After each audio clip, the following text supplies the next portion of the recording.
You know, it's it's a tough look whenever I go to the previous commercial break and tout this hour of radio as the best hour of radio this town produces every week. It's the final countdown presented by La Casa Tequila. It's really hard for me to do that when all the talent that makes this such a... It's late. ...is late. Quit putting on your makeup, Billy. It's eye cream. I'm glad we caught this. Well, I mean, you caught it? Like, I didn't know. Like, oh, my God. Whoa, please. Okay, that's not bad, You dude. got me this time. Everybody, we welcome in the fourth member of the broadcast, Steve McKinney. What's up, fellas? Well, you must be happy this week, Glanville. finally. Steve is Glanville, dude. The man in black, man. I love Scouts. Speaking of men in black, Billy, very interesting. You know, Steve used to, he and this guy he grew up with, Taylor Atchison. Seth, you'll appreciate, they practiced and learned the Men in Black dance and would do it at various bars in College Station. Quite the show. Like that song would come on and those two lunkheads would go out there and do the, like whatever it was. And it was like a choreographed routine dance. Quit worrying about that. Let them worry about that so you can appreciate that Steve and... I got my kicks out of it. I heard the visual of him dancing like Will Smith and Tommy Lee Jones. That's all I needed. Yeah. in public, in a bar, like clear out some space. That sounds like something. I've been to some places with him. He may act like that. Yeah. Seth's spontaneous. Seth is definitely not choreographed. that guy. No. Speaking of choreographed, What's the eye cream? Let's talk more about this. What is it? What do you want it? It's good. Do you want some? It's called puffiness? 111 Skin. Or maybe Miss Skin. I think it's 111 Skin. You right? can't see. Help him, I have Steve. no clue. Get what it that at some says. little shop up in Dallas and Highland Park. All right, let's go to the Angry Elephant News and Social Center. Reese Nygren has an announcement he'd like to make. We wanted to wait for Seth. He's been wanting to make it. Yes, and we wanted for Seth to be in here whenever this news. You call him Nygren now? I don't think Nygren. Reese Nygren. Nygren. Seth McKinney. You said Nygren. The announcement is that the Yell Leaders are going with all black outfits for tomorrow's game. Yes, sir. Thoughts, Seth? Oh, I love it. I think it's the coolest thing we've done, man. I love it. It's great. What do you think? No, you think I'm Mr. Like you were a traditionalist? We're going to go out there. I love it. I thought you were going to go full 1950s old Yell Army. Leader. Yeah, old Army. What is this school turned into? I love it. That's exactly what Olin did this morning. Yeah. I like, the kids like it, so it's fine. But when Billy Liucci started this company, what was it called? The Maroon and White Report. Then he put his hand on the table. Wasn't called the Black and White Report. I like with the uniforms the constant trying of it. I'm not going to love every one of them. You're not. Nobody's going to love every iteration. Like, I'm not a huge fan of all maroon. I wasn't when they started doing it when you played, right? Yeah, to go with the maroon out. Maroon, yeah. I love maroon and white, but what they've done going back to against Mississippi State in 2012 with those black uniforms, that's still probably my favorite helmet they've done. That was It's awesome. sitting on my mantle on my fireplace. I love that one. And what they did last year with the all black uniforms was probably my favorite. One of my two favorite alternates. That other one in 2012 was probably it. I love that they're going to do a 75 throwback this year. I love those ones they did. I forget what year it was, but it looked like the old Michigan helmets, and they kind of made them to look leather. So you just keep trying. They're not always going to hit, but the all black were awesome. The ones they did against Kentucky to throw back to like your 98 team. Yeah, I thought those were cool. Those were really cool. There's a lot of people I like said, the Aggie script, man. On the helmet, I think that's sharp. Feels like there's a maroon helmet with white Aggie script coming. We haven't seen it yet. Yeah, that'd be black cool. and the white. Yeah, that'd be good. I love What the haven't black you one. liked besides the all maroon? I mean, Honestly, it's the all maroon. I didn't like. I mean, again, like it doesn't bother me, and I liked the result, which was a win, and I liked the look. I didn't like I would like the Notre Dame all whites with just the ATM on the helmet versus the script. I like the script on the all black way better than I did on the white, but I still liked them. I loved them. But to me, like, take that uniform and put the block ATM on there, I think that would look. Haven't they not done that? Yeah, I guess they have. That's just they the did that. icy white. I liked the helmets for the 98 throwback. I thought that was the sharpest, like the size of the ATM on the side of the helmet. I was a really big fan The of that. 75 ATM is going to be pretty cool, too. I know one. different, I know yeah. one I didn't like, and it also is Mississippi State, and it also yeah. we also like the uniforms that coincide with victories. So the blackout, you beat the brakes off of LSU. Those 98 throwbacks, you won a game against I think they were number 10 or 11, maybe they were 11 Kentucky team at Kyle. Yep. You like those better. Obviously, you went up to South Bend, and those you may as well, put in case one of those uniforms to commemorate a great win. But it coincides with a beatdown at the hands of Mississippi State was when Dak Prescott and those guys, and we tried it out there in like those mirror uniform, like the helmets were like mirrors. Oh, is that right? Yeah. Yeah, Let's never do that. And here's again. what pissed me off about that is they had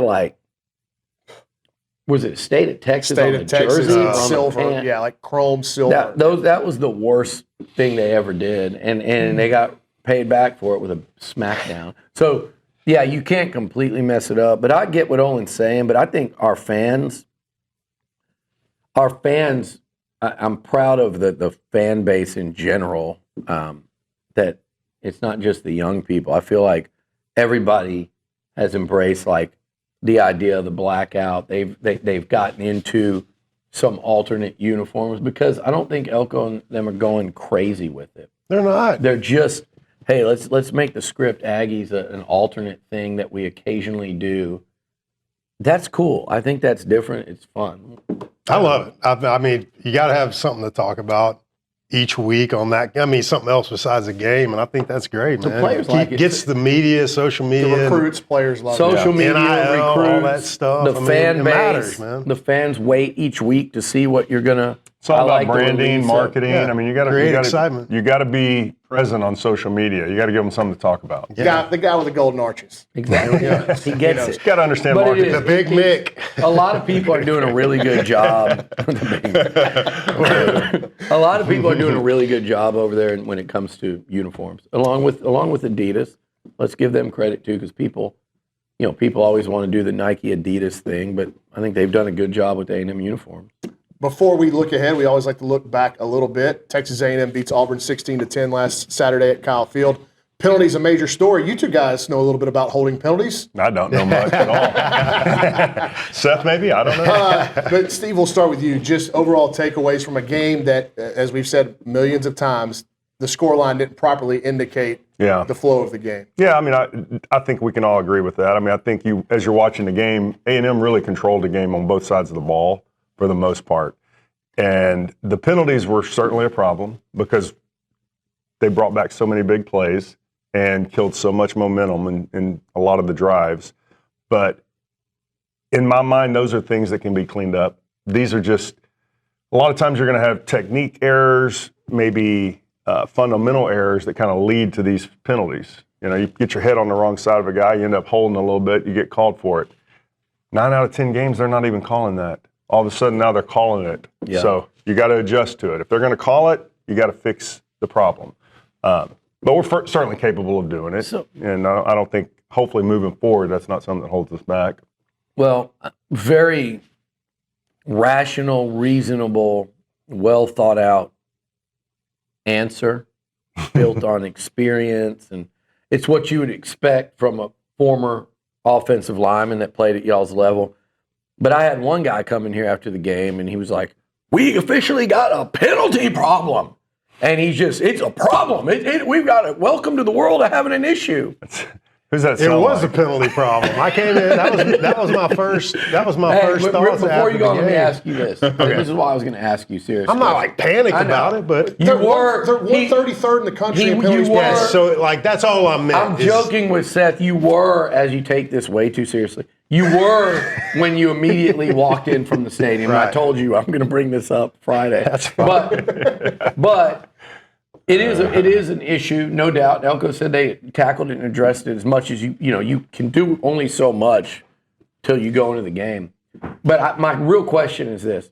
Does it make you less or more concerned that this week it was holding and there were very few pre-snap, and in South Bend, I'm talking about primarily for the offense, and in South Bend it was just a false start, pre-snap stuff right and left, and there maybe was maybe one or two holds. Does it make you feel any better that it's two different things versus one consistent? So that does obviously make me feel better. It's like you can go to the Notre Dame game. I was there. It was loud, man. Yeah, it was. Props to the Notre Dame fans. That was loud. They were creating a lot of havoc pre-snap count, and that led to a lot of those issues. Is that forgivable for them? I mean, not really, no, but I get it. And then last week you get the holdings, ticky-tack stuff. You're always going to have that. And some of them were stupid, you saw it. But I guess the thing is like, let's clean all that stuff up. No one's going to go out there and play the perfect game and never hold. It's just going to happen when you're playing football. You're going to get called for not hold, like that look like a hold. You're blocking a guy, he's going down, and you're still blocking him, and they call holding. Screwed a couple of times. Each of the last 2 weeks has done that. What do y'all think of that? He's done that thing where he just kind of, No, it's a weak call, man. It's like super technical, but it's weak. Yeah. It's like, technically, is that holding? I mean, like, yeah, but you're using the guy's momentum against him. I mean, it's just not something you should be calling. Yes, you shouldn't call that. If it's at like the point of attack and affects the outcome of the play, but when you're calling stuff away from the play that didn't have any impact on the play, then what are we doing? Why are we calling this? Exactly. Unless you're tackling the guy. How'd you feel about illegal man downfield? It's the right call. I saw I didn't see it. It's frustrating. I saw it. Mr. Official here. How far was the guy downfield? He looked like he was 3.5. I don't know. 3.5? He looked far. Like, I watched that play. That all the freaking time. It was annoying, but you're right. They got the time. Well, watch what happens. Jeff Lebby's going to run that RPO scheme with that You don't think up-tempo. they're gonna be For down? sure they are. But I think Armaje was kind of out there by himself and made it a pretty easy it didn't call. look good. It looked like an easy call to make. What I want to highlight is I think when the plays went on, when you're on that other side, it had zero impact. He wasn't. I don't think he was downfield looking to block, like deceive them. And he wasn't selling the run. Yeah. I think on a touchdown play with a game hanging in the balance, you it was definitely absolutely let ticky-tack. that one slide. Well, I'm not over here taking up for refs by any No, means. well, here's my thing on the penalties. Like Elko said too, like they need to first and foremost get rid of the crap pre and post snap. So like, yes, I thought they kind of screwed Regis when he took the guy down. That was a bad call. But on the second one, and Regis got a 15-yarder against Utah State, I think it was, for a hand. Those are in play. But the running into the punter, he had no business being near him on that one. Those Basantis, I know the ref kind of grabbed him and he pulled away, like, get off of me. Those things they have to eliminate because it's not just A&M, but nobody in the SEC is good enough to overcome.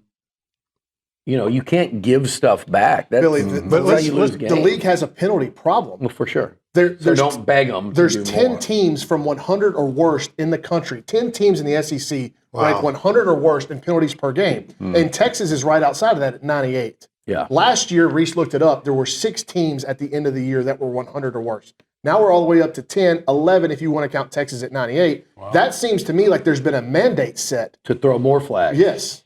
Yeah, that's all we need is it feels that way. Extend the length of the college football game with all these advertisements now. With hey, penalties. but you know what I'm going to say? You can say all you want about officiating and this and that. 2 things. Number one, we finally got a couple holding calls go our way, and they wiped out about 60 yards in offense for Auburn and ended 2 drives.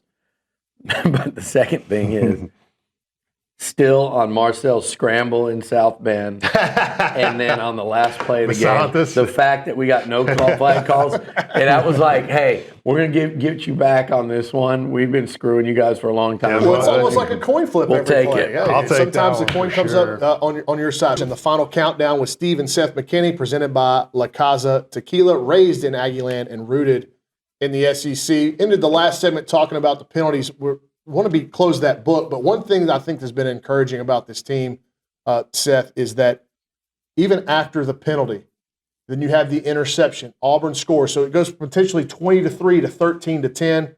The same medal we kind of saw in South Bend. The offense takes the ball, they go down, they get points. The defense follows that up with a stop. They're showing, at least through 4 games, the ability to win in multiple different ways. Yeah, I mean, that game was obviously closer than it ever should have been. They should have won by 30 points or something. But the thing that gives you hope and excitement is that they never wavered. They did what they're supposed to do. They still dominated. It was the penalty setbacks, which can be fixed. How about this? There was nothing unfixable that they did that you're like, ooh, that's a concern. Like, everything that they've done this year is very, very impressive. And their ability to continue doing that is going to take us to the playoffs or whatever, you know. So that's my hope. I mean, they've been so good out there with what they're supposed to be doing, minus the mental stuff, right? A lot of the penalties and things like that, but they've been dominant. Steve, I just want to add to that. Let's just let him cook. Let him go. Come on. He ain't got to say much. Flip those burgers for us. Yeah, Steve. let me put the fries in the bag. Yeah. So the reality is that what we've seen out of this team just over the last 2 games is games that in years past we would have found ways to lose. Mm-hmm. And I agree. This team has showed a lot of resilience, a lot of grit, even with penalties, even being behind the chains. They've managed to still play good complementary football where the offense has stepped up when they needed to. This past week, the defense stepped up when they needed to. To me, it just shows you got a championship mentality in that locker room.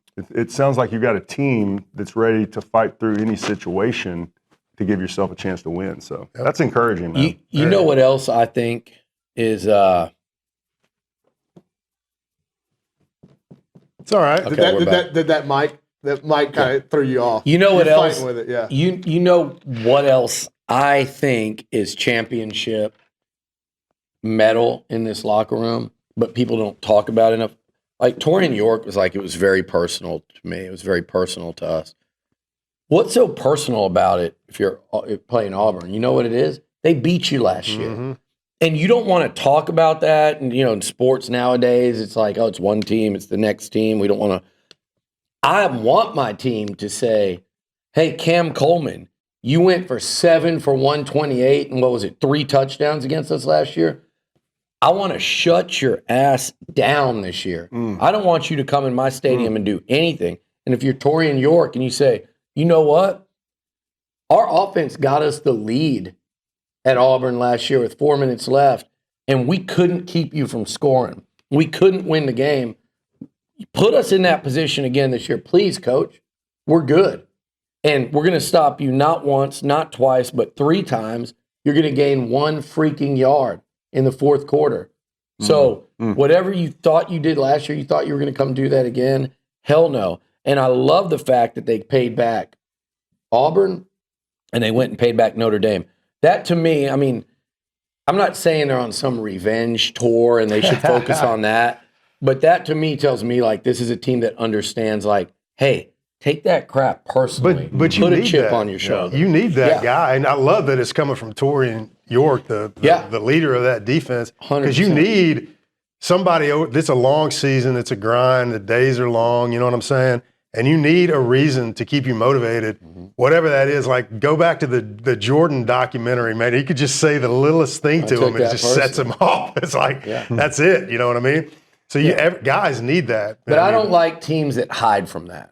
I don't. I think if you, but Seth, there's a lot of teams that do that. You might not say it publicly, like during the week. There's a lot of teams that I don't think care as much as they should. Well, that's their fault then. I'm not trying to. You're agreeing with. I think you're on the same page here. I'll argue with you. I'm like, yeah. It's not their fault, Billy. But there are teams that don't have that gene where they're okay getting beat. And or they're like, this is a new year. This is a new. No. Like, that receiver embarrassed you, so embarrass him back. That guy scored 35 on you the first time y'all played. I want the guy in the locker room to say, put me on him, coach. He's not going to score bleep. And it goes out and locks him down. And then the whole team, so this team has that. And I love that in the early stages of the season about this team. Because, by the way, You got a couple more of those paybacks on the docket. And Yes, you sir. also have, that tells me too that they'll be motivated by certain degrees of disrespect, which I think quietly Marcel has been. And he can say he doesn't watch or read anything, but I feel like he's also kind of taken note of like, hey, no one outside of College Station is expecting anything of me. I had a coach tell me one time, it doesn't matter where confidence comes from and it doesn't matter where motivation comes from. Whatever you can get, wherever you can find both of those. Hold on, Seth might start agreeing. No, I He might agree. start I'm just laughing. argue agreeing with you. Agreeing. Arguing. But Steve, on top of that, wherever you can find confidence, it's a good thing, right? Yeah, This absolutely. offensive line had been okay in the run game up until Saturday against Auburn, and a front seven that has NFL players in it. Yeah. Do you think they can ride that confidence into a repeat performance tomorrow night against Mississippi State? Oh, I do. Absolutely. I mean, it was only a matter of time for our running game got going. I mean, I think Moss looks like he's coming into his own, looks great, healthy. I knew the offensive line was going to be able to give them some room and make holes. It's just a matter of being able to put together a game plan that allowed them to execute that. Because if you're not going to establish the run, or if you go against a defense that's forcing you to throw the ball, it's a little tough. So when we play balanced defenses that are going to make us be balanced, I think that's when we're going to really be successful. And frankly, teams have to do that because we can run and throw the ball. So you can't just load up the box and say, hey, beat us with your arm, because we will. Well, it's Bill Connolly on ESPN put out an article where he ranked all the P4 quarterbacks through a month in the season. Marcel was like in his 20s, and the reason why he had Marcel low is because against zone defenses this year, he's been shredding people. He struggled in man coverage. What I'm going to ask the two offensive linemen is, if people start playing man, that's going to essentially bring more guys down in the box, theoretically, correct? Is that going to make this run game even tougher? Like, are we going to have to – Marcel's going to have to hit some of these deep balls over the top to get them out of man coverage? I mean, they do need to hit a deep ball. You know, at some point that needs to happen. They have. I would hope that They don't have it they enough. try us with man, because I think we got some man beaters out there. I do Is too. what What I'm about saying. man when they're covering, Craver crossing across the field, or KC on a deep route that's not quote over the top? That's still a really you're risking getting absolutely Yes. cooked. So I would trying to love play it. man against those two guys. But then period. also too, I mean, it's not just about playing man or zone. It's about how quickly you can decipher which one they're Yeah. playing. Right. And if they're going to come out and play man a majority of the time, you're going to read it quicker, and I think you'll do better against it. Do you think man too, in part of these numbers, is when they're going with a lot of man, they're bringing a heavier blitz, and that's what's affecting the completion percentage? It certainly could be. Because Auburn had now Marcel, he was sacked 4 times, at least 2, if not 3 of those. It was like immediate pressure, like the one where he did the intentional grounding. It was just like there were missed blocks, missed assignments, and then also he's got to process and get that hot read like McGee's talked about and get rid of it quicker. I think that has more to do with, because I think you invite man with these guys. I do Oh, too. absolutely. I Like would you love said, it. Seth, I think you invite it and say, yeah, you want to cover 7 and 1 Yeah. with one guy? We'll get, And 2 and they, and 3. I mean, that's a lot of speed out there. and you're right too. They have to start hitting over the top, and I think the more you throw it, the more they will. I They'll agree. Figure that I out. 100% agree with you that the personnel looks like it would be successful against man coverage. I just want to read the statistics that he had Marcel at 26th, Yeah, Marcel- I thought you already read them. 14th in QBR against zone defense. He's 123rd in QBR versus man defense. I will bet money. I think has that will more to start do even- with That's pressure. pressure. Yeah. Yeah. And I and also with- think that That will doesn't start make it evening right, out. but Yeah. yeah. There's only 4 games of data points. I think Yeah. that will start evening out because I think he's It been will. better than that. how did he do against Notre Dame? Quite So well. it wasn't No, efficient, but my big point chunks. is, how did he play against Notre Dame? I think winning football. Sensational. 400 yards on the road in that environment. That is so far beyond winning football. You're looking at completion percentage. He threw a pick on a fade that he should have thrown. It was a great play by the defensive guy. You're hoping your offensive guy will go up and get it. He won the game with a touchdown throw at the end. He drove them down the field for the game-winning touchdown drive. He ran for 40-something yards, threw for like 350. With a bad shoulder. Way more than winning football. So that's where, like, I think your stats matter. That's where I think your stats are crap. Like those numbers, if they tell you he played winning football in South Bend. I'd say he played championship Heisman football. I think he played winning football Saturday. Okay. But if you 15 of 22, but, No some trouble with the yeah. blitzes. There weren't, he did miss a couple of deep shots that could have changed the game. That to me was like more, the pick. You know what that interception was, though? Stop me when I say something that's not true. I'm blaming on these guys. Tell me when I say something that's not true. Why? Why? you want me to describe the it? I snap know was soft and exactly hot. what's Yeah. happening. Okay, so he had a snap Yeah. away from where he was throwing, Yeah. gets it, throws it, and then Rushes it. it happens to Rushes the throw it throw. high Yeah. in a hurry, and then he misses a catch Yeah. that could have So all made. three were at I mean, fault. like they were like, And the block. Yeah, there was, And everybody was block. at fault. And it point just bill. so happens that the guy caught it on the run. Every single thing that Yeah, could have gone it wrong. did. Like if you said any of those things didn't happen, you're kicking a field goal. Yeah. but you So- want to know what else was winning football? Was the fact I can't remember who made the play. but Craver. Craver, all right, Oh, yeah. that he stopped him, man. Yeah, it would have been Like, that would have been that's- awesome had Yeah, they. but still, Held 'em. that's going to pay off dividends. Just Yeah. like, man, I guarantee you that was a bad play they showed, but I guarantee you they paid him On huge tape, compliments in the film room on that one. No doubt. I mean, I can think of a couple other times I've seen that where, like, obviously the famous one was Johnny doing it against La Tech because he forced a fumble. But Jordan Peterson against Missouri. Yep, right at the goal line. So, That same end zone. yeah, it was. But going back to what I was saying, he played great football there. I thought he played winning football in this one. He's going to have to play more than I think. Marcel's going to have to play great football in some of these SEC games. We know that. So those stats, I do think they're interesting because I think what they're telling you, Bronny, is how him and the offensive line are handling pressure. Because the other thing about man coverage, right? If you want to start doing that, Mario and KC like going deep. And KC, there's so many times he's behind the defense and he trots off the field and starts running up the sideline like he's not in on the next play. And you can, not frustration like in a negative way, but you can see where he's like, man, like he knew he had him. If they want to do that, you know what I want to see? Marcel should run for 80 yards in a game. That's coming too. And maybe it's because he doesn't want to be getting hit just yet after the Utah State injury. But you're going to turn your backs and run down the field with those two guys and Ashton Bethel Roman. Yeah. You're going to be doing a lot of running.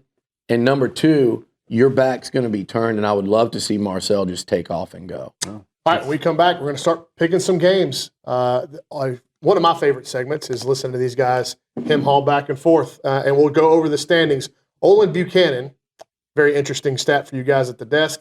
If you were fading Olin Buchanan, meaning if you listen to his picks every week and you pick the exact opposite, you'd be a very rich man. He's 9-21 on the season against the spread. We have a new walrus. We are all live and in person. None of us are AI generated, even though Seth McKinney is walking the fine line this morning on the final countdown presented by La Casa Tequila. And it's time for everybody's harmonious section of the week, the freak of the week. It's the freak of the week. We'll start it's at the game far week. left. Oh, yeah. Steve McKinney. Can we skip Billy? Aggies and Bulldogs, who's your freak of the week? Oh, man, mine's going to be easy, dude. Give me Hal. Oh, it's what a punk. You didn't even know it. You didn't even know Jimothy was playing. Jimothy. Good grief. So what happened in the commercial break is Seth let Steve know that the backup tackle's name was Jimothy, and he allowed 3 sacks last week. And so when I go to Seth first, or Steve first for Freak of the Week, he promptly steals his brother's information. Oh, I know that was You love it You were every banking on second that of it. all Now week. Seth's just floundering. You got to put your mic on. Do you need me to go next, Seth? No, I got recover? it. Let's Go, Seth. You're not even going to talk And by the about way, y'all better tone down this rhetoric about Jimothy. Yeah. You keep saying that. That's when a guy comes out and plays the No, game no, of his life. right? So cut that crap. I'm sorry. It's Okay. a funny name. It is. It is. It's just and funny. I do have a friend named Jim that I do call Jimothy. I know, it's but pretty- you don't often have a friend He doesn't coach named baseball, does he? Jimothy. No, it's not Jimothy Nagel. It's someone that I actually hang out can't with. All right, I'll tell you mine. It's going to be Mark Craver. All right, I'm going with him. Who? against his old team. Mark. And What was the first name you said? Mark. Mark Craver? Super Mark. He's going to dominate. Not only that, their best defensive player, too, Martin which Craver. apparently leads to this ridiculous spread we've got is out in the safety. And so I think he's going No, to he's go not over the top, necessarily out. go over He the might be top out. on him, and just torch his old team. I like that call. I do. Again, going back to chip on the shoulder, something to prove, something to play for. Now, I do find it funny, like when these guys do this, but like Mario left Mississippi State, so they should be the ones going. But that's the way the game's played. Their two best receivers are transfers from Georgia and from Oklahoma/Texas. But I think Craver's got that stuff to him where he's like, he's going to have extra incentive this week in his head to go out and do a number on his buddies. And who knows, maybe a couple of those guys he doesn't like on the other side of the ball there. You don't always have to all be friends. I'll go number 8 in the backfield. I think he's back-to-back 100-yard games. This Mississippi State run defense has just been okay. I think this will be the best offensive line and back that they have played. I'd like to see Le'Veon get the ball another 18 to 20 times, and I think he goes over 150 yards. I like it. I like it. And can see it happening. I would he did leave the game a couple times Saturday.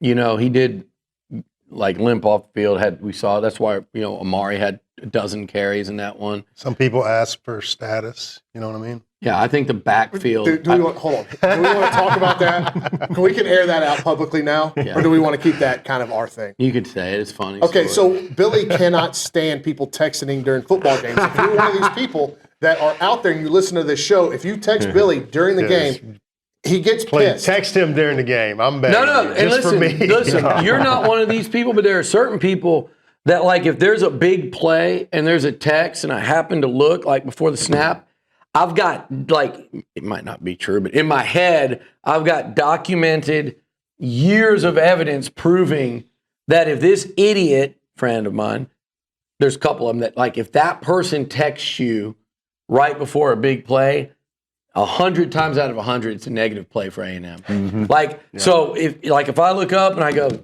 you could probably see me during a game going, like, one of them's, like, if it's somebody that never, you're like, hey, turn around. Come up, turn around. It's like 4th and 2. Turn around. I see you. Or like, those are the worst. But what Seth does, and I'll say her name. I'll say her name. I don't Amber text you during the Goodwin. game. Amber, I love her. She's like a sister. Known her for as long as I've known y'all. She's game texting She you? has been banned, and she knows it, and she won't do it. To her credit, I had to say one time, this is affecting our friendship. It's going to affect me and Hunter's friendship. You've got to stop anger texting me in games. So what happened? I agree. I know what you're saying. I feel the same way. I can't deal with it. So on Saturday, what happened was we have a group text, all 4 of us sitting up here. It's entitled "Let's Rush the Field in Honor of Seth." It was our guy Herrera. It changes. Yes, it changes quite often. But Seth knows that if he texts about Le'Veon's status during the game to that group, Billy's going to get pissed. So what does he do? He texts me separately, text, which he never does. Side He text. goes, Moss update, and I immediately had to tell Steve and Billy that you have him running scared. And then I was like, You do. That's okay. But then I'm That's like- how you treat people. Then I'm like, why are you texting Bronny in game? Like he's down there I with the don't know medical where he's staff. at, but he's like in the. I picture him in the media box or around other media. knows people. he That's knows more than Nuno and Seth. Olin Oh, for my future bad, reference. my bad. If you want to sneak around. I hold him in a high regard. I should lower it. That's the baseball one, because I do that to him in baseball. What's the status? The guy leaves. Oh man, that was good. Anyway, sleeper of the week. Hey, can I tell? Oh, you didn't do a freak though. I do want to tell a funny story too. I caught Bronny during. I was sitting with some buddies at Traditions during a rain delay when A&M played Arkansas, and we're up, and it's a rain delay, and I go, oh God, let's call Expertinger, Weatheringer. He's going to have the whole. Weatheringer, Like Weatheringer. I'm being sarcastic, but we're actually calling because I'm like, I bet he's probed around. I'm like, let's call Expertinger, see what he's got. And I call him on speakerphone. I go, hey, Weatheringer, what kind of great update do you got? I'm sure you've got all the latest. And he goes, well, I just talked to the head coach 30 seconds ago. So, yeah, I'd say I've got pretty good information. This guy calls during the game. Something in his head said, I'm going to call early in game. Now, it's like an hour weather delay. They're all just sitting around. So, baseball guy knows that. But it was just so perfect timing because I was like chiding him, chastising him. He's like, well, you know what? 27 minutes. I just talked to the head man. Jim Cantoringer, I like to call myself. Sleeper of the Week, presented by the Sleep Station. Go see Jared McLeod and ask about a Tempur-Pedic or Purple mattress in the Specs parking lot at Texas and Harvey, and in front of Lowe's at William D. Fitch and Highway 6. The website is thesleepstation.com. Really quickly, though, Billy, can you give me a name for Freak of the Week? Or we'll go to Sleeper. My Freak of the Week is, you guys are hitting everybody. I want to go. I'm gonna go with Marcel. If you guys are gonna have Craver going off and Le'Veon running for a lot of yards, and that's gonna probably mean a big night for the QB if he's able to. Do you want to do Sleeper now? Other side of the break, and we'll go a little bit long to pick games. Well, we're gonna go long. So I got my Sleeper. Go Sleeper quick. I'm going with Marco Jones. Oh, wow! Because I was going to say Kennedy, He's but out there a little bit. The other tackle's out. So the other guy across from Howe is going to have a big night, I think, too. No at some help. points. Right. So I picked Kennedy a couple weeks ago as my sleeper. I'm going with Jones. He didn't take mine, but we're working the same way. I'm going Deion Hayes. I thought he looked really good the other day. He had that big sack at the end, but I just thought he looked good. And then I've also got another sleeper because each of the last 3 weeks he's made a play. Reuben Owens. This might be a game where he makes, he has 3 big plays. I like seeing that. I'm going to go with Theo. I think the way that we've been running the ball, and hopefully we can get some play action off it and free him up and get a few yards. It's been a different tight end every week. Barkature, Amari Niblack's play last week was enormous. And so it could be up to Theo. Sleeper of the week, I've been on this guy. I just think he's due to pop a big play somewhere. Give me Terry Bussey. Oh, heck, we're back. Could have yelled at me louder. I wasn't paying attention. For those in the comments speculating that it's Atwell that's texting during the games, she's actually the least negative texter I get in game because, believe it or not rooting against us, which would shock some people, other than one game a year. But more importantly, you're lacking that level of true angst and vitriol, like that true level of desperation and angst that only an Aggie can possess, or any college football fan while watching your team. So I'm talking about not smack talk. I'm talking about the other way. We're 3 and out on a drive after scoring 3 touchdowns in a row, and hey, what's wrong with McKinney? He can't block him. Guy misses a false start. More of this crap again. More of the same. That's actually only our second penalty of the game. I know. Those are the ones that get me. What's wrong with Elko? It's like, dude. I only did that one time last year. That was against South Carolina. You've gone negative, Steve. I was good all season. That game set me off. That was tough. In the group chat, I was like, I've had it with this. What is this? We are coming up to the end of the show on radio. If you want to watch us make our picks here, we will be doing that in TexAgs Overtime. TexAgs.com/live or the TexAgs YouTube page. We got a battle between Seth and Olin for the cellar. Oh, come on now. There's starting to be some 3 games out. There's starting to be some tension here. Olin has called you the walrus for the first time. He wasn't happy about it. I was just in my ear. They just let me know we are just going to be on the site, not YouTube. So TexAgs.com/live.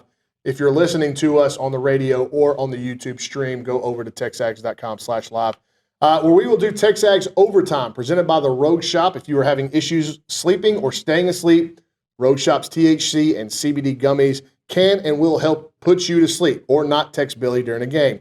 Rogue Shop's cannabis is also great for those with chronic pain and anxiety, like Steve and Seth McKinney. Check out our website, rogueshot.com, for more information. Use code TexAgs for 10% off anything on the website.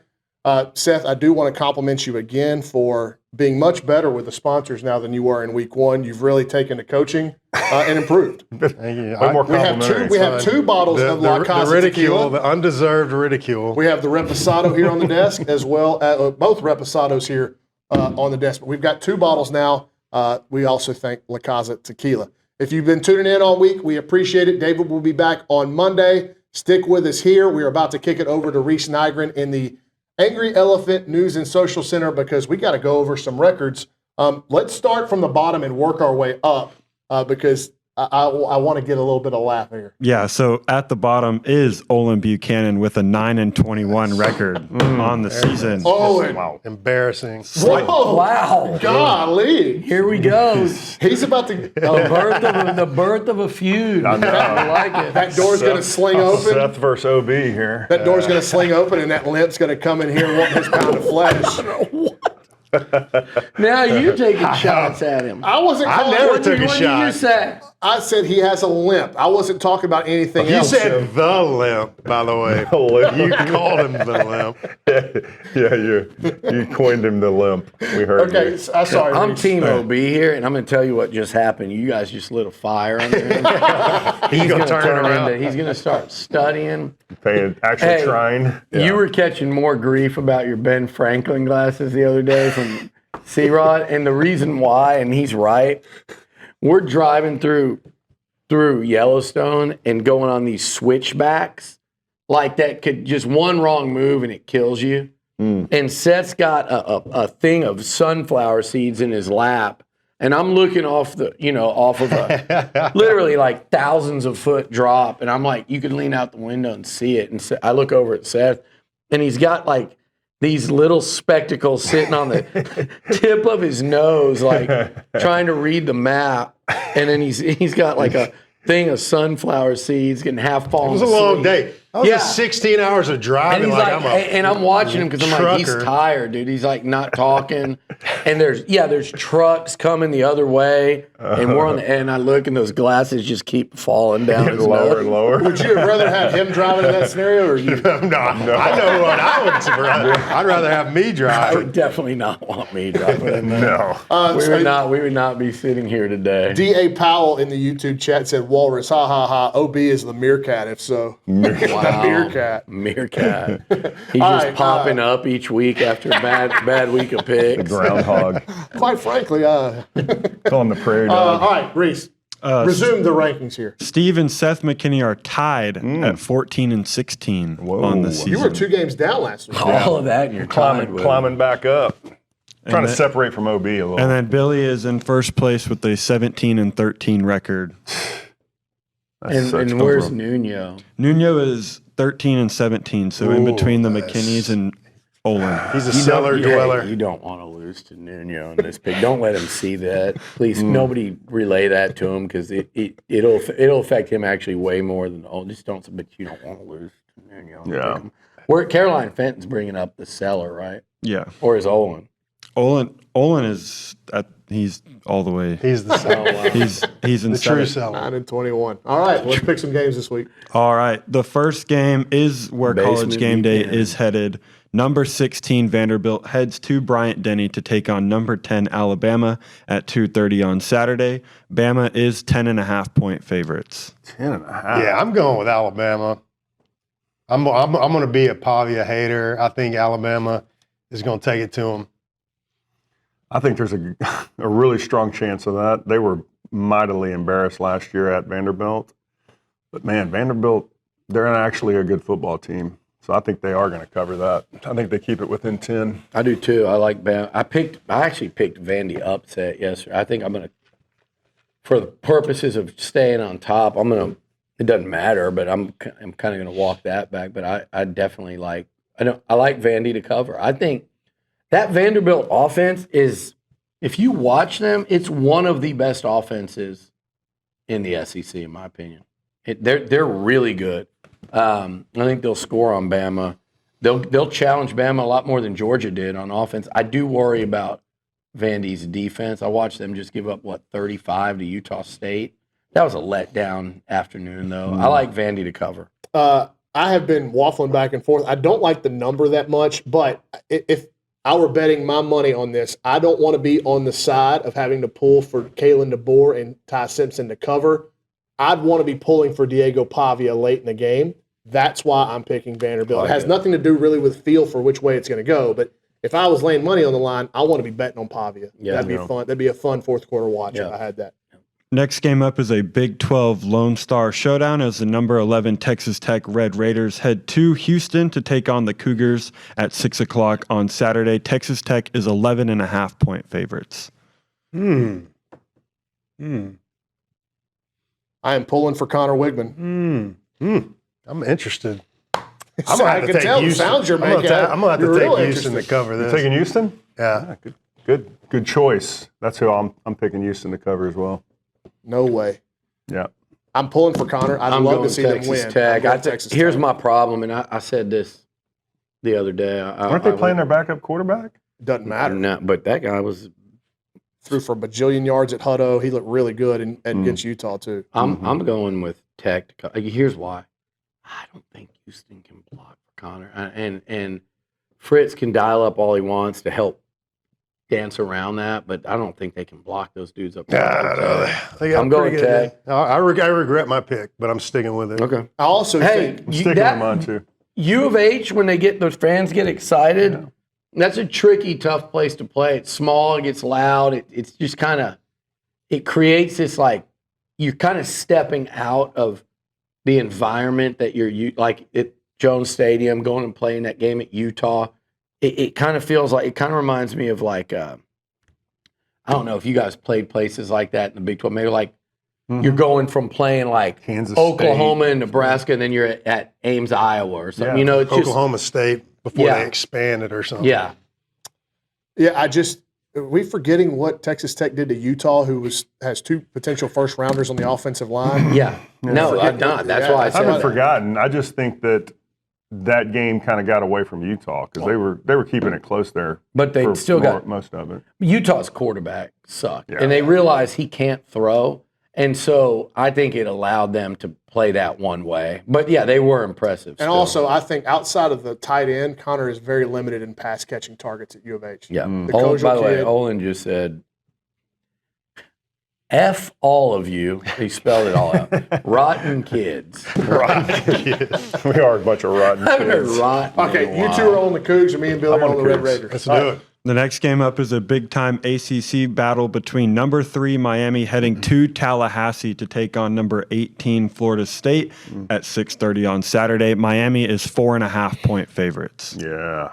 I think that's down to 3.5. At FSU. It's It's dropping. down. No, Picking wait, at we're 4.5? picking off. Yeah, we're 4.5. picking at 4.5. First off, It's but down to 3.5. I just looked at, for some reason, I stumbled on what Florida State's doing on offense. I mean, I'm not trying to Gus go Malzahn. into their schedule, but it's good grief. I'm picking Florida State in this one. Yeah, I'm taking Florida State. They're going to bounce back after a tough overtime loss last week, playing a rival at home. I think they come out with I think they win it. I outright. too picked Florida State. I think they can attack Miami and neutralize Bain a little bit. I don't trust Miami. Look, were you following them against Florida a couple weeks ago?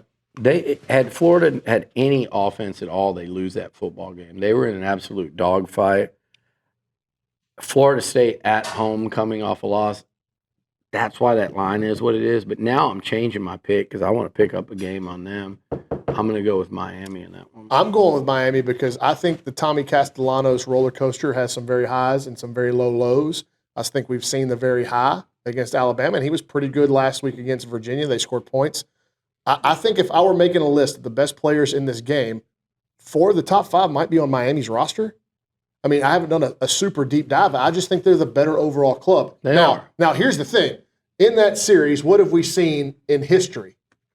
Wide right, wide left. about to They're say, all what? field goal games, right? I was like, what do you really know about this rivalry? But that's the one thing They're we all all within know. field goals. And so that, if you're going to give that 3.5 points, 4.5 points, I think that's noteworthy. Also, let's not put it past Mario Cristobal to turn into a sausage and make some weird decision. That sounded a little bit racist. A sausage? Oh, he's not Italian. Never mind. That's me. That's me. My bad. Are you? He's Was very that- offended by that as an Italian I'm going to take American. Miami. I'm taking Miami. Was that 3.5 or 4.5? We're picking at 4.5. It's down to 3.5, but we're picking it at 4.5. Man, if you're going to See do your that, point better than Vegas. I actually am going to take Florida State because you just swung me with this field goal thing. So if I lose this game, it's on you. You're good at passing the buck. Next game up, a pretty intriguing SEC matchup is the number 9 Longhorns head to the Swamp to take on the Florida Gators at 2:30 on Saturday. Texas is 6.5-point favorites is what we're picking at, but it has been as low as 4.5. I think it's down to 4.5. It's still Wait, what 4.5 now? right now. Picking it What are we Picking at picking 6.5. 6.5. Yeah, Texas. I'm going to take Florida to cover that. I think Texas may end up winning the game, but I think it'll be a lot closer than 6.5. I'm with SEC Mike on this one. He's got Florida getting shut out and ended a streak of points that go back to 1988. That could I don't happen. agree with that, but I think Florida's going to struggle to get to 13 points and probably more in the neighborhood of 10. I'm going to go Texas to win that game like 26-13 or so. I just think Florida's offense I can is go quick, Seth. shut down. Texas wins, Texas covers, and I'd bet the under. Yeah. The over-under, the total is Well, like 41.5. Yeah, and how much under is that going to go with this weather? And by the way, what Bronny always tries to hide from you guys is the facts. It's actually that's Nuno who inadvertently hides the fact. It's raining, Seth. So how does that that doesn't benefit impact Texas? me. I'm picking Whoa, Florida. don't impact me. I hate Texas. I always have, always will, and I'm picking I Florida. love it. I love that. I wish everyone that put on the maroon and white felt that way. I hope they do. But I'm here to pick games. I'm Don't here to affect pick. me. I'm here to here to pick pick games too. winners. How am I better than Vegas if I'm getting a free 2 points? Two. How You're am getting I- 6.5. It's 6.5. We're picking it at 6.5. Yeah, y'all you're are the getting one that think y'all are 2 points better than Vegas. I'm I over thought here. Texas was going to cover at 6.5. I think so I'm- I'm on the I same think side. Exactly. I So think I'm I'm like sticking with. I think I'm a Florida. touchdown better than Vegas. I think this is the safest bet of the week. Wow. I don't know. What have you seen in Texas? Nothing from their offense, but I've seen Florida's offense. It's so. I think both quarterbacks are hurt.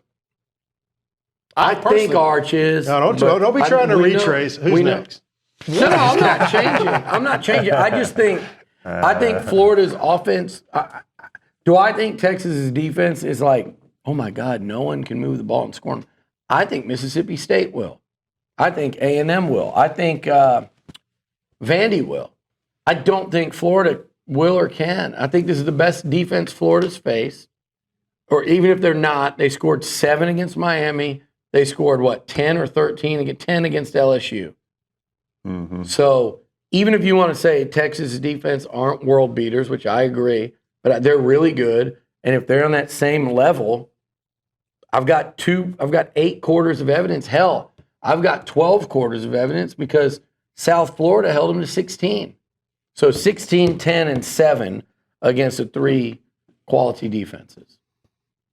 The next game up is another SEC match as the number 12 Georgia Bulldogs host the Kentucky Wildcats at 11 a.m. on Saturday.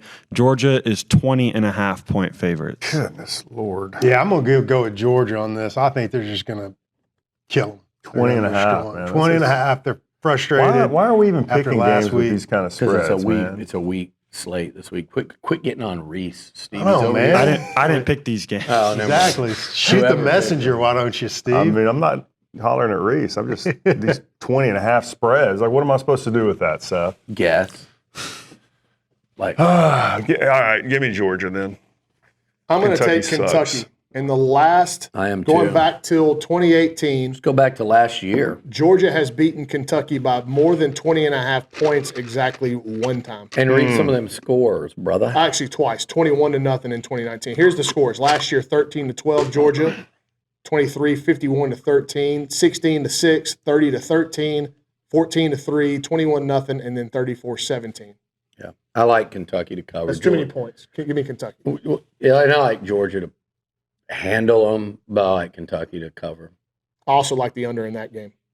And then the last game is the Mississippi State Bulldogs coming to Kyle Field to take on the number 6 Texas A&M Aggies at 6:30 on Saturday. We're picking with A&M at 14.5. We're picking it with A&M at 14.5. It's currently 16.5. I'm going with the Aggies to cover, baby. Let's do it. Same, dude. We're winning by like 21 points. Hey, you know what we're going to do? We're going to go out, and we're not going to have all these ridiculous penalties like we've had the last 2 games, and we're going to win a game handily like we should have done the previous 2 games, and it's going to show who we truly are, and we're going to cover this. At some You know what point, your name would be if you were a pro wrestler? What? I could see this. I'm brewing. just waiting. I looked What? at Billy while you were talking. I could see this Something brewing. Mick, Go ahead. Mick something. Sunshine Seth McKinney. Oh, my goodness. Maybe Mick Sunshine. Mick Sunshine. I just come out all dressed in yellow. Big Sun. Mick Sunshine. Like one of those sun. Crush a sun kiss, and you Yeah, like one of those sun heads. You know, like it just fits around your head.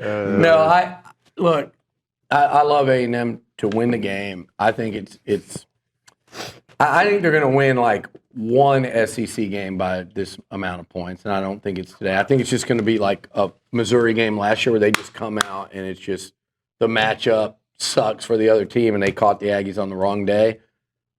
I'm going to pick A&M to win, but not cover, not win by more than 2 touchdowns. I'm thinking more of like a, 8 to 10 point game. If you win this week, you need to start betting real money because you're going hard against Vegas right now. For real, you are.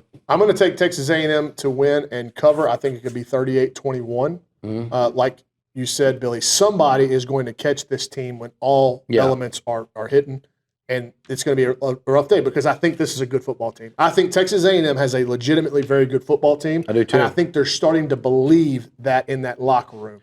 I think if they go beat Mississippi State by more than 2 touchdowns, when Tennessee got taken to overtime by them and were probably pretty lucky to win, fortunate anyway, and when Arizona State lost to them, who hasn't lost a game since, I don't think those teams aren't that good. But if A&M handles this football team by more than 2 touchdowns, the whole country should take notice because by then when you look at A&M's body of work, you can go Tennessee, Arizona State, A&M. You can go Miami, number 3, A&M, both beat Notre Dame. Similarly, final play type thing. You can look at Auburn, compare it to another top 5 team in OU a week later. Go look at those stats. Go make that comparison. More importantly, if you talk college football nationally and you're not a dumbass and you take pride in your work, go look at those 2 football games. No one's talking about that. Exactly. Go look at Miami, number 3, and Carson Beck, Heisman contender, and what they did against Notre Dame versus what A&M did. There's some areas Miami was better. There's some A&M, but A&M on the road, that is a better performance by the quarterback and the team. By far. And if you do the same thing to OU and Auburn a week later, you can do it with the stats. But watch those 2 football games, and one team looked like they just straight up outclassed the other one. The other team was very fortunate to win a football game. Those are 2 top 5 teams we're talking about. So if you go kick the doors off of Mississippi State tomorrow, you better take real notice around the country of going like, okay, what is this team doing that other highly thought of teams have not been able to do? OU got way more shine off their Auburn win than A&M did. They did. Way more shine. They did. And I do think that if A&M puts together a performance like that, it will, for whatever reason, maybe they're still slept on from a lot of people in the country. This line came out, and everybody picks games now, right? You go on YouTube and just find tons of podcasts. Everybody's picking State to cover. Right. But Because people that is a aren't big betting number. it. But people aren't betting that That's a big because number. that line keeps going up. They're trying to get more people to bet Mississippi State. Yeah. So the picks and the bets aren't coinciding. And one thing we haven't talked probably enough about is Mississippi State's first travel outside of their home state into that barn across the street in a blackout with all-day tailgating. It's going to be rowdy with 2 new offensive I was about to say, tackles. we got Jimothy and the safety. There's a massive Jimothy and the who? The safety. You don't I know thought that you you said have the safety yet. You're just making that up. Hey, I feel good. I'm sorry. I just read reports. You read What have you TexAgs, read? don't you? Huh? What have you read? That he's That the safety's not playing. You know what? I'm sorry. Speaking of OB, I hope he doesn't. I read OB. I'm the only one at this desk who reads what he writes, probably. So Obi said the That's an safety's out. insult. Now, right now, this is all over this guy today. Man. What's an insult? You just said you're the only. That's a compliment. I'm insulting you, not no, OB. you assume none of us read him. No, I said desk because you idiots don't read it. I do. How do you know we don't? Because read I'm it? trying to prepare for this talk show, all right? I gotta get How do you even get I that gotta out with a get straight face? Oh my goodness. All right, thank you guys for By tuning the way, in. Hunter's listening now, and he's like, those guys don't prepare right because y'all aren't coming in with the. And Hunter's welcome. 10 If he wasn't notebooks. so busy, I would love to get him on in week to kind of break that. He just doesn't have time. It pisses me off because I like him, but he's coming in with. It's like he's got some little formula in here that he's got. He's bringing them. So he wants to see a little more prep out of you guys. Okay, well, I need to get paid more. He wants me to prep. All right, Hunter, start working on the NIL deal with Steve. We'll see you guys next week on TexAgs Live.